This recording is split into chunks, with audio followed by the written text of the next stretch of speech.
Assalamualaikum warahmatullahi wabarakatuh. Kali ini kita akan membahas kembali kajian oleh Ustadz Abu Umer. Uh, Beliau rutin mengisi kajian di Masjid Baitur Rahman Tegal Mojo setiap malam Selasa. Kebetulan saya mengikutinya. Kemudian beliau waktu itu membahas tentang adab terhadap makhluk, terkhusus adab orang tua kepada anak. Maka kali ini saya akan membahas kembali apa yang telah beliau sampaikan pada malam hari itu, yaitu adab orang tua. Maka dari itu pada kali ini saya akan sampaikan kembali apa yang telah beliau sampaikan pada malam itu, yaitu adab orang tua kepada anak.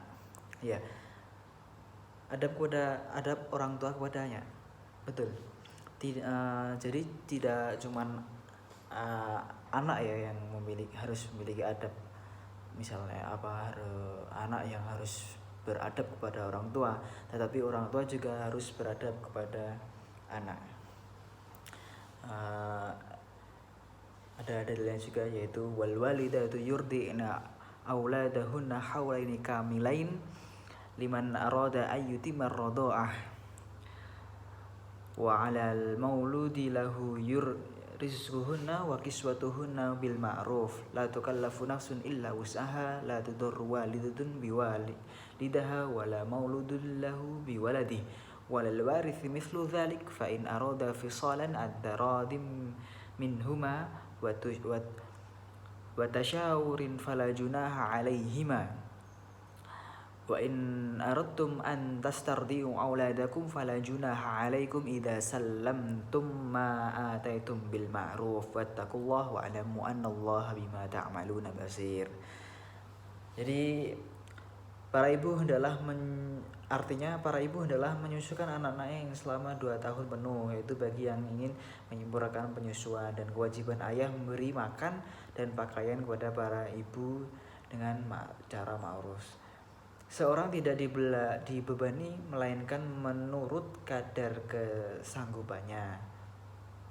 Jadi Allah itu sudah menetapkan semua takdir itu, semua perintah itu sudah sesuai lah dengan kemampuan kita. Tidak ada yang dilebihi, tidak ada yang dikurang-kurangin. Maka kita harus bersyukur, kita harus memaksimalkan apa yang telah diperintahkan oleh Allah Subhanahu wa taala.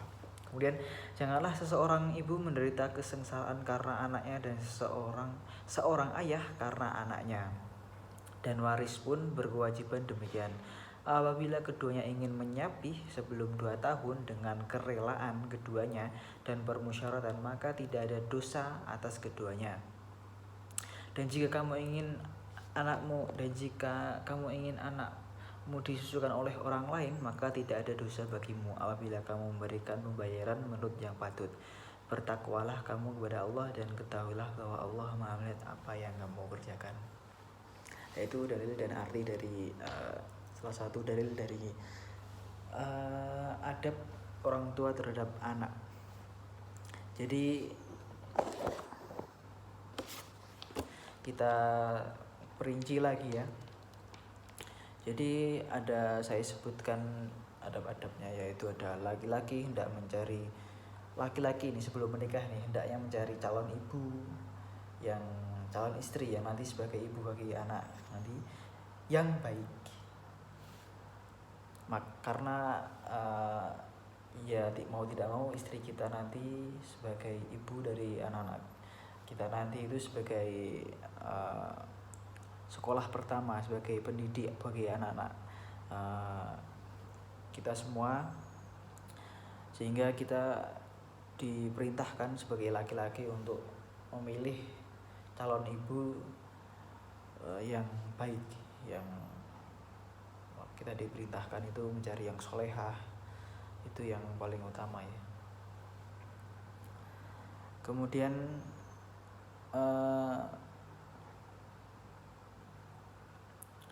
kewajiban orang tua bagi anaknya yang lainnya, yaitu memberikan nama yang baik, karena nama itu doa. Maka kita harus memberikan nama yang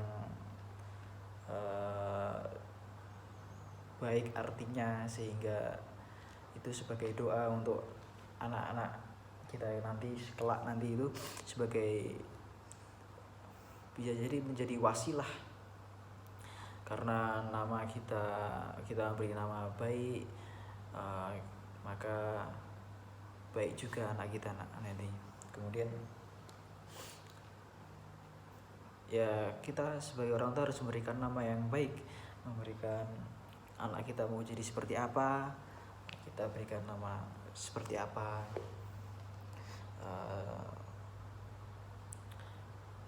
Bahkan dulu di zaman Nabi pun tidak memberikan nama itu tidak terlalu susah seperti sekarang ya.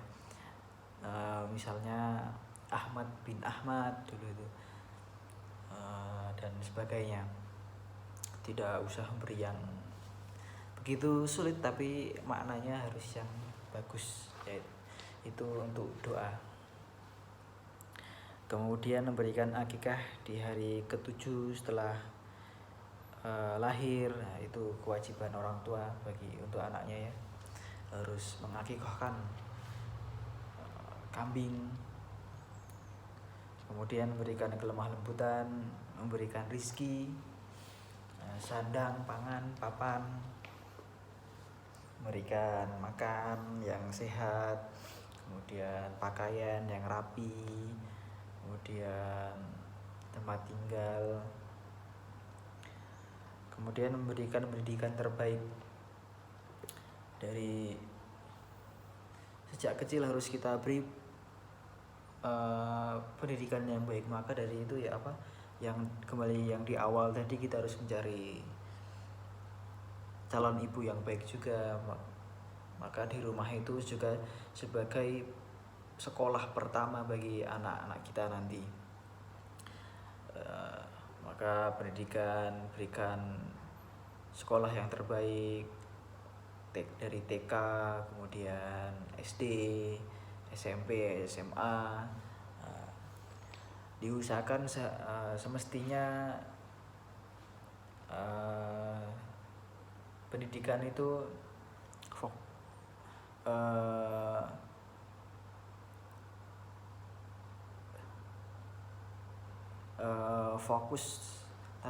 fokus juga terhadap pendidikan agama. Tidak hanya sekolah hanya pendidikan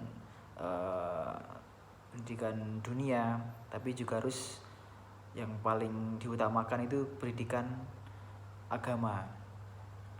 Gampangnya bisa menyekolahkan di pondok pesantren ketika sudah masuk SMP, kemudian lanjut SMA. Kita harus juga adil dalam memilihkan sekolah bagi anak-anak kita.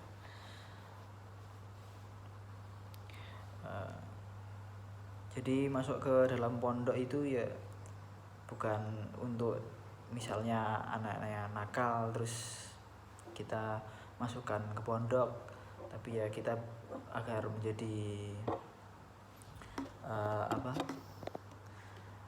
baik.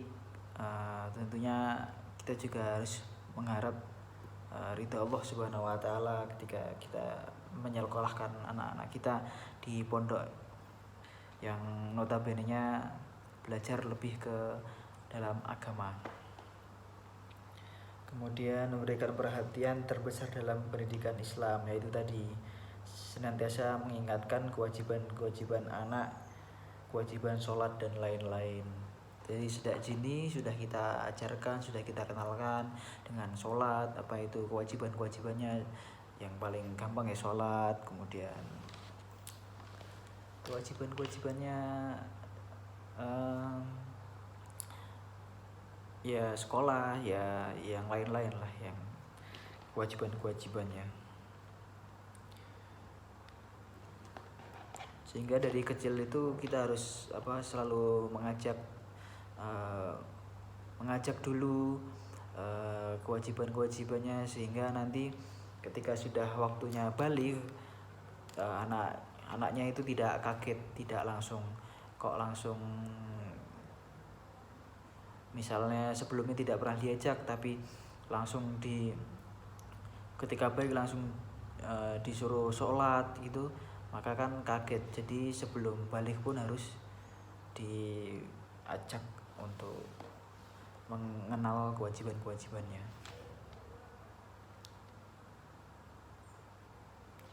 Kemudian selain kewajiban-kewajiban juga kita kenalkan dengan sunnah-sunnahnya, dengan sunnah-sunnah Rasul, puasa, kemudian kemudian yang kecil-kecil seperti memotong kuku dan lain-lain. Kapan tanggung jawab mendidik anak itu selesai? Ketika anak itu sudah menikah, tapi tetap dipantau juga tentunya.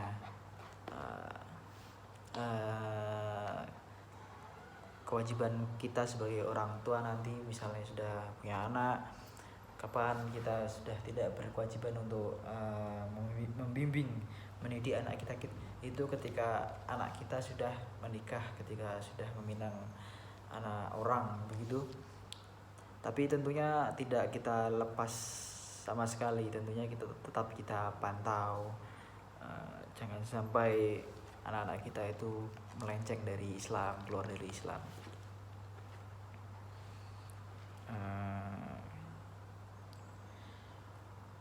Yang tadi itu kebanyakan dari kewajiban seorang ayah ya. Ini kewajiban seorang ibu tadi yang sudah ada di dalam dalil juga tadi, yang sudah di awal tadi, yaitu menyusui anak selama 2 tahun minimal.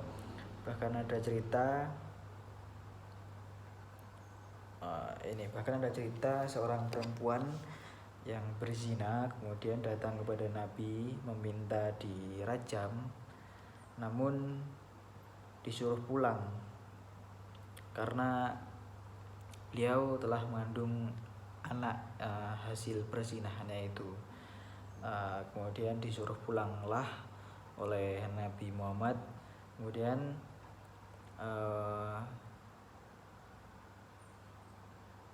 disuruh dibesarkan dirawat dulu dalam kandungan, kemudian ditunggu sampai lahir. Kemudian ketika lahir, perempuan itu kembali lagi kepada Nabi Muhammad untuk minta dirajam kembali.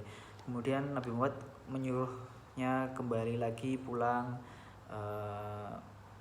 sampai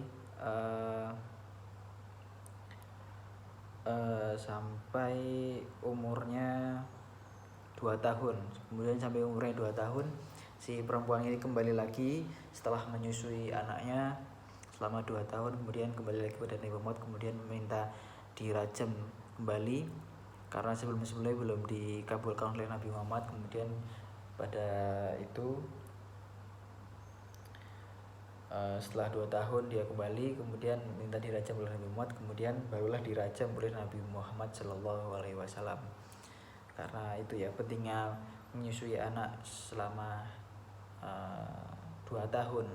Bahkan ada cerita yang tadi yang telah disebutkan. Jadi ada perempuan yang berzina tadi sampai umur 2 tahun baru dia bisa dirajam.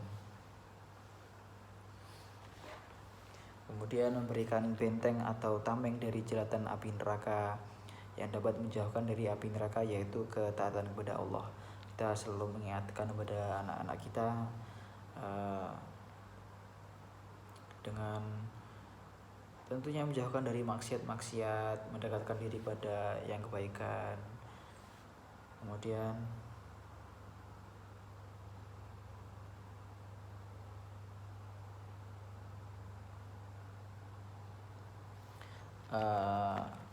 kewajiban seorang ayah juga sunat bagi anaknya, itu menyunatkan anaknya, kemudian memberitahu untuk mencukur bulu kemaluan, mencukur bulu kumis, memotong kuku, mencabut bulu ketiak.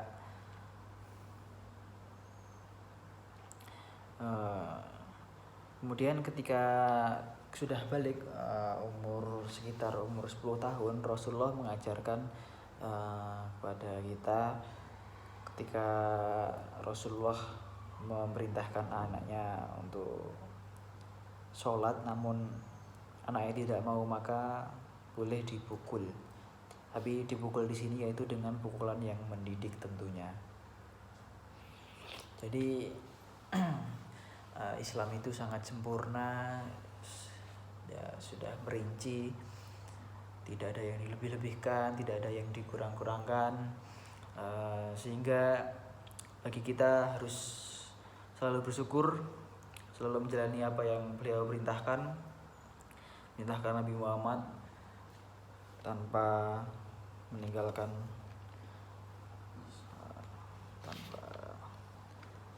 tanpa malas lah tentunya.